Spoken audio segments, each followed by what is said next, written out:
All right, we've seen enough. We're a few games into the 2025 WNBA season, and I'm officially ready to draft my dream starting five from this rookie class.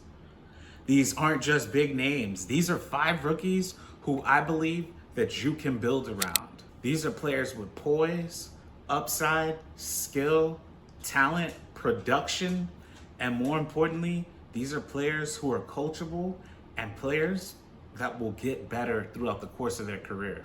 And if you're new to the channel, I am Moreau, Moreau Sports Media. Make sure y'all sub to the YouTube page.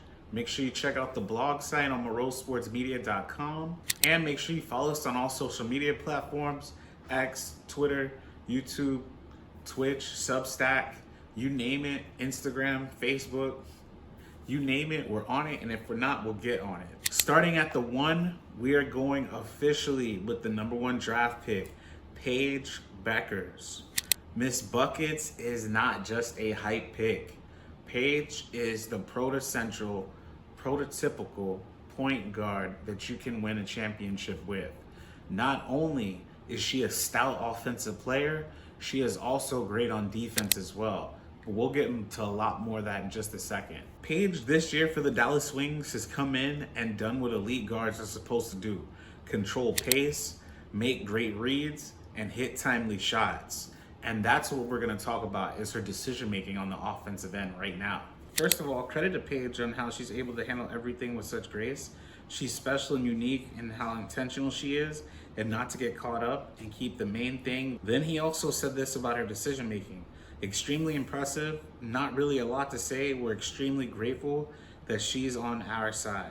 As of today, on May 30th, Paige Bueckers right now leads the WNBA in assists.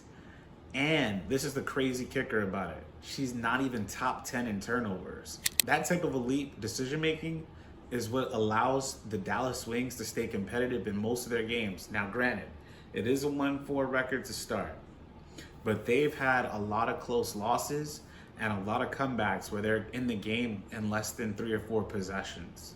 I mean, it just seems that Bueckers plays beyond her years, and she knows when to pass the ball, when to get aggressive, when to score. Like she's making a lot of plays, which is allowing Arike Ogunbowale, as evidenced by her Chicago Sky game, have the ability to go score in the 3rd quarter and then still make clutch shots late in the 4th.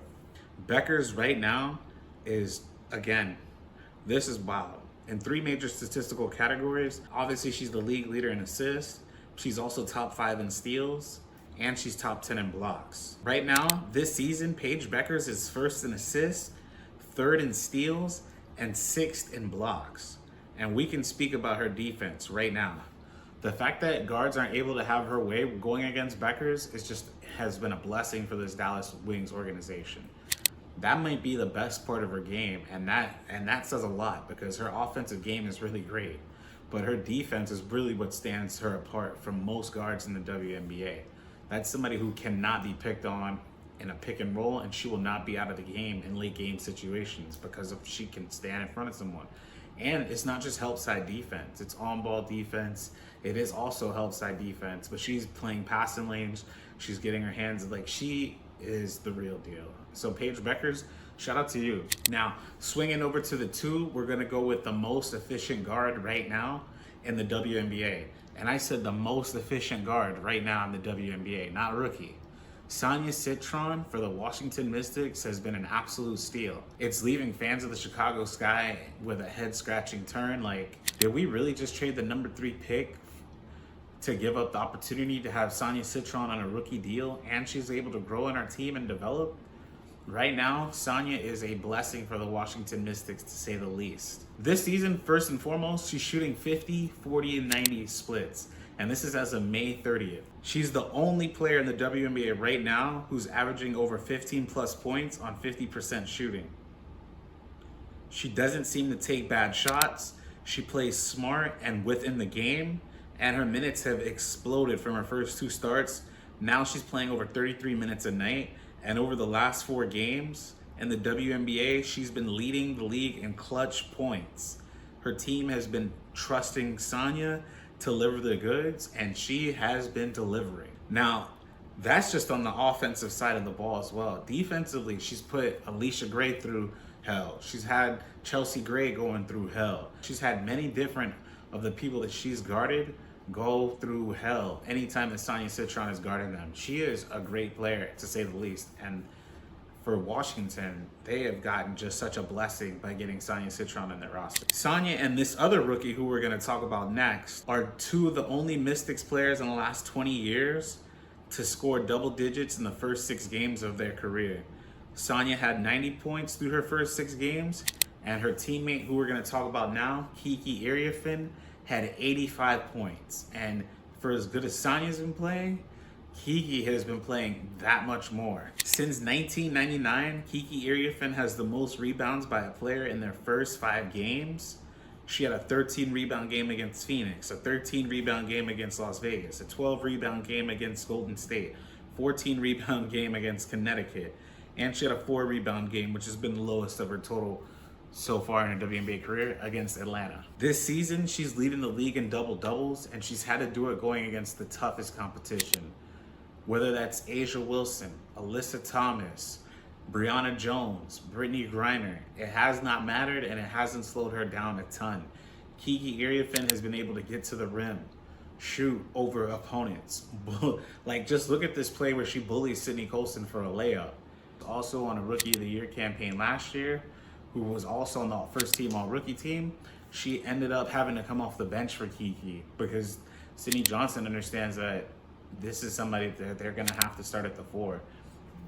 Now, more importantly, because of Sonia and because of Kiki, it's going to be a logjam at the forward position. So they're thinking, the question is thinking, are you going to keep Aaliyah off the bench? Or are you going to move her to the 3 and move Sonia to the 2? But then they have Brittany Sykes, which the question is, are you going to put Brittany Sykes at point guard? And or are you going to get rid of Shakira Austin because she can't stay healthy at the center? But either way, these are great problems for the Mystics to have because they have so much talent because of the way that they've drafted with Sonia, with Kiki, and obviously Georgia Amore, who's been out. It just forces their hand to say, we have a lot of good things going on in our building and we have to figure it out. So shout out to the Mystics and for drafting these 2 players. So now with that being said, we got Paige at the 1, we got Sonia at the 3, Kiki at the 5. We're still missing 2 more. So we need our power forward and we need our shooting guard. So let's start off with shooting guard. Monique Akoa Makani. She has been an absolute blessing for the Phoenix Mercury. The start that she's having in her WNBA career has been a blessing again. So to start her career, Monique's averaging almost 11 points a game, almost 2 rebounds per game, 2 assists per game, a steal. She has a player efficiency rating of 19.2, an offensive player rating of 121.8, and her net rating is almost 30 points per game. And she's doing this in only 108 minutes played. Like, she has been dominating her competition, especially in the backcourt. In her last 4 games alone, she hit at least 3 3-pointers and ensured that Phoenix stayed there with their 3-1 or 4-1 record that they have. Right now, Monique, again, went for 11 points, 50% shooting. 14 points, 75% shooting. This is off from the 3-point line. 13 points, 50% shooting. And another 13-point game going 60% shooting. And she's hit clutch shots, like when she went up against Kiki Iriafen and the Washington Mystics. Monique grew up in Cameroon, moved to France at 9, and began playing professional basketball at the age of 17. And she is seamlessly fit and found herself into a WNBA organization. This is a blessing that Phoenix got on their hands with Monique. And then to round out our starting 5, we're gonna go with the stretch forward from the Bay Area, Janelle Salaün. If you don't know, first and foremost, Salaün won the Euro Cup championship back in 2023. Then she was a silver medalist in France's Olympic run when they played against the United States, a team that featured Gabby Williams on the French national team. And the 23-year-old has looked like a great player for the Golden State Valkyries. Against the New York Liberty, she had her best game of the year, going against Breanna Stewart and matching her point for point almost at one point. And she had the first double-double of her career, going for 18 points, 13 rebounds, 3 assists, 1 steal. And this year, to start the season, Salaün is averaging almost 14 a game, 8 rebounds, a steal, and she's shooting an incredible 44% from 3-point range. The Golden State Valkyries have a 3-point sniper. Head coach of the Golden State Valkyries, Natalie Nakase, had a lot to say about Salaün and about her competitive nature. She recalled having a conversation with Salaün when they first drafted her and how they brought her in early for extra work. Salaün talked about how she wanted, after the film session was done, that she wanted more film, and she's like, bring me more, bring me more. This is what Natalie Nakase also had to say about Janelle Salaün. She's so locked in. I felt it the minute we did our first Zoom, and she wanted me to do some film with her overseas. She's so hungry for film, information, and wanting to get better. And quote, this is what Salaün had to say regarding everything. I'm not here for that. I'm here to hoop. I'm here to win. Having that type of competitor in your locker room is the reason why the Golden State Valkyries have had one of the best records from an expansion team in the last 20 years, especially in the WNBA. With these rookies, it's fair to say that the league is in great hands moving forward, and this would be a great time to introduce the rookies versus sophomore game. Like, why is that not happening? Can you imagine seeing Salaün go against someone like Reese, or Clark go against someone like Paige, Camilla go against Liz Kitley? Like, there's so many different ways that game could make a lot of entertainment for people to watch. So if you enjoyed this video about the 3 league pass teams that you should be watching right now,